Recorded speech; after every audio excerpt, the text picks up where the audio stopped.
buntis yung kapitbahay natin dito sa gilid ah. Oh, ganun ba? Oo, wala naman siyang asawa. Hayaan mo siya. Buhay niya yan.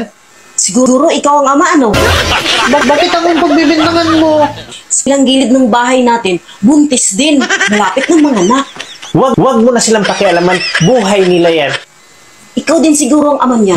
Bakit ba lahat sa akin mo ibintang? Ikaw lang yung babaero dito sa lugar natin eh. Ano ba naman yan? Ganito na ba talaga ako gwapo para patulan ng mga kapitbahay? Alam kong hindi ka kagwapuhan. Pero yung iba, basta malaki pututoy, go! Baka yung pinsan at mga kapatid mo. Dahil buntis sila, ako ang pagbibintangan mo. Pwede rin. Baka ikaw nga. Mahilig sa malaki ang mga yun eh.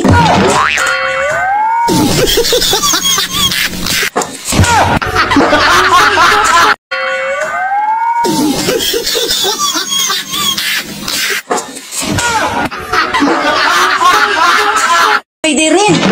Baka ikaw nga. Mahilig sa malaki ang mga yun eh. Anong kailangan kong gawin upang malaman mo ikaw ang minamahal ko?